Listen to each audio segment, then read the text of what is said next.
Oui. Il y a un truc qui me fait bizarre. Quand vous parlez des sanctuaires et que vous dites qu'il y a plein de touristes et que, en quelque sorte, il ne se passe rien dans les sanctuaires. Mais vous savez, il se passe des choses. Parce que je pense qu'il y a des gens sur place qui évangélisent d'une manière ou d'une autre. Et il se passe des choses dans les sanctuaires comme dans les monastères, comme dans les... Il se passe des choses. Non mais c'est bien ce que j'espère. Oui, Je voulais simplement vraiment. dire que maintenant, les gens n'y vont pas forcément pour ça. Oui, mais quand ils y vont, oui. eh bien, ils peuvent être touchés s'ils tombent sur Voilà. une belle célébration Voilà. ou sur des Oui. choses comme Oui. ça. Ou sur quelqu'un Voilà. qui va dire un mot ou qui va proposer quelque chose et qui ça va faire tilt. Enfin, Et c'est ce qu'on je disait, trouve qu'il y a des choses merveilleuses c'est qui ce se qu'on passent. disait des fois pour des messes en plein air. Eh bien, il y a des fois des gens qui passent, autrefois ils passaient vite, maintenant ils s'arrêtent. Oui. Donc ça veut dire qu'il y a quand même, Oui. même ici je vois, peut-être pas encore aujourd'hui, pratiquement toutes les fois, car comme la porte est ouverte, il y a quand on fait une messe, ou là, ben, il y a des gens qui rentrent, on voit qu'ils restent un moment, même des fois qui restent tout le temps, parce que la vie chrétienne, la vie spirituelle, maintenant devient une curiosité pour certains. Mais si cette curiosité, eh bien, les interroge, c'est gagné. Donc c'est pour ça que les lieux de pèlerinage, il y a peut-être des raisons touristiques qui font qu'on propose à des gens d'y aller, mais s'ils tombent sur des célébrations, sur des témoignages, ben, j'espère que ça les touchera. Donc il faut aussi cultiver ça. Voilà. Après, sur 400 personnes, il y en aura peut-être une. Ben oui, ben oui. Une musique, ouais. Ça va pour la colère et les techniques spirituelles? Alors, contempler la Trinité. Donc, c'est Élisabeth de la Trinité. Pourquoi Élisabeth de la Trinité? Parce qu'elle a fait cette belle prière.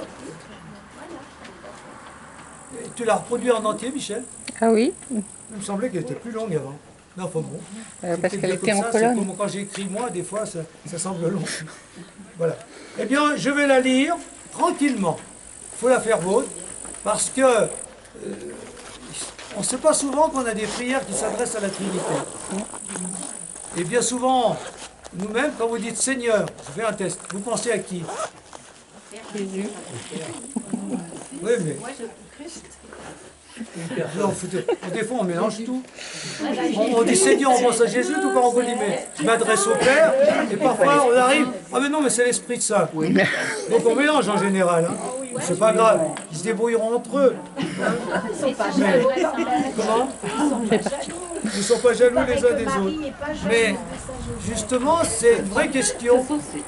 Quelle différence, quelle communion entre eux, mais quelle différence aussi.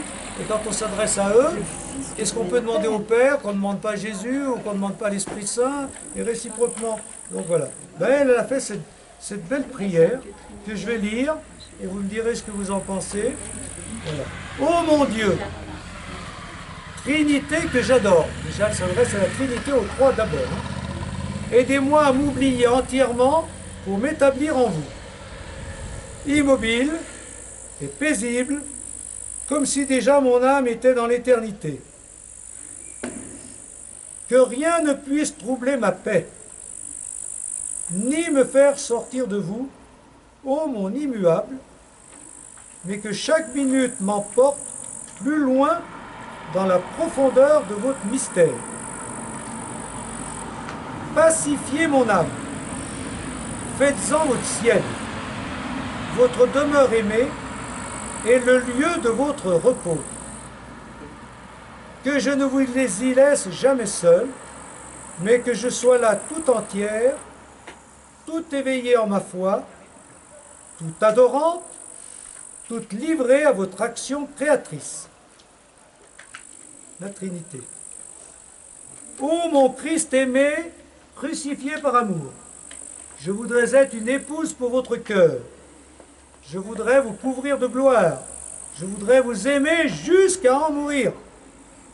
Mais je sens mon impuissance et je vous demande de me revêtir de vous-même, d'identifier mon âme à tous les mouvements de votre âme, de me submerger, de m'envahir, de vous substituer à moi afin que ma vie ne soit qu'un rayonnement de votre vie.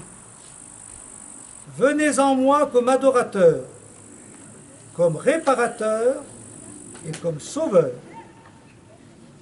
Ô Verbe éternel, parole de mon Dieu, je veux passer ma vie à vous écouter, je veux me faire tout enseignable, afin d'apprendre tout de vous. Et à travers toutes les nuits, tous les vides, toutes les impuissances, je veux vous fixer toujours et demeurer sous votre grande lumière. Ô mon astre aimé, fascinez-moi pour que je ne puisse plus sortir de votre rayonnement. Ô feu consumant, esprit d'amour, survenez en moi afin qu'il se passe en mon âme comme une incarnation du Verbe. Que je lui sois une humanité de surcroît, en laquelle il renouvelle tout son mystère. Et vous, ô Père, penchez-vous vers votre petite pauvre créature, ne voyant en elle que le bien-aimé en lequel vous avez mis toutes vos complaisances. Ô mes trois, mon tout, ma béatitude, solitude infinie, immensité où je me perds, je me livre à vous comme une proie. Ensevelissez-vous en moi pour que je m'ensevelisse en vous, en attendant d'aller contempler en votre lumière l'abîme de vos grandeurs, ainsi soit-il. Alors, les plus lentement, j'espère que vous avez pu faire vôtre cette prière, et qu'est-ce que vous en dites?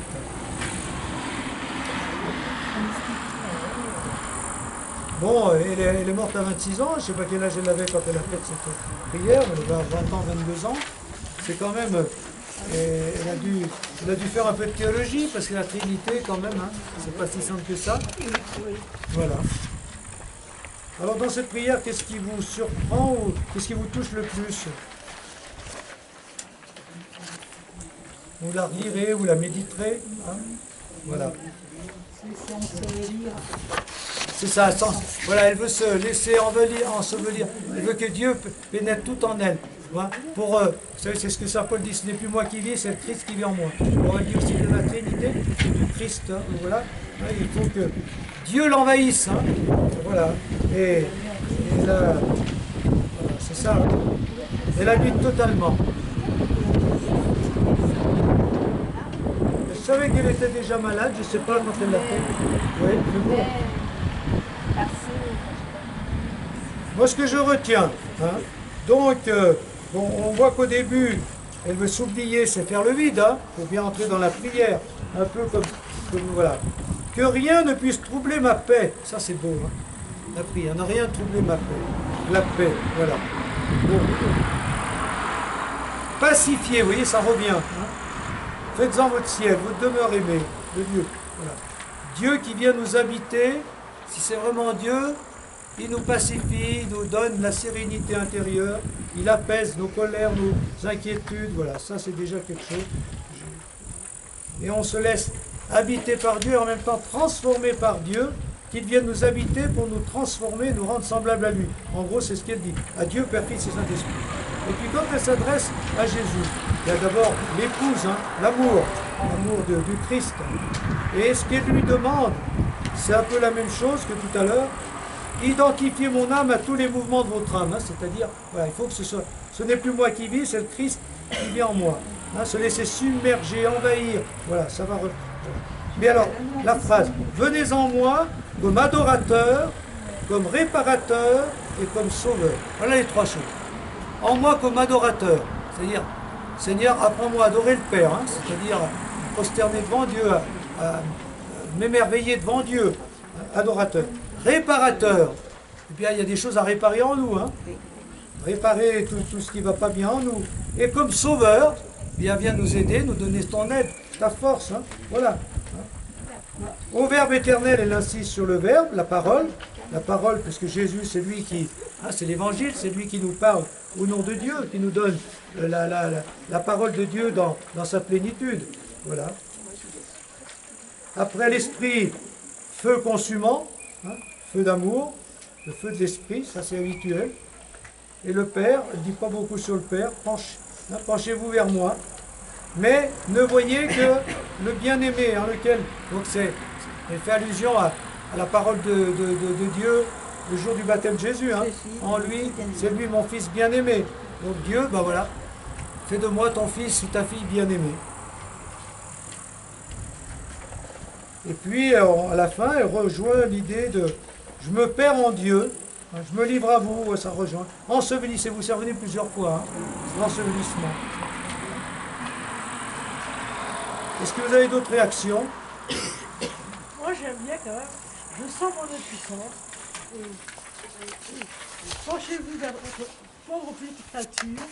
Et donc, elle sent, à travers toutes les nuits, les vies et les impuissances, elle sent quand même qu'elle est limitée, elle a de grands désirs, mais elle est quand même très limitée, elle était limitée. C'est bien, ça me la rend sympathique. Moi, j'adore. Voilà.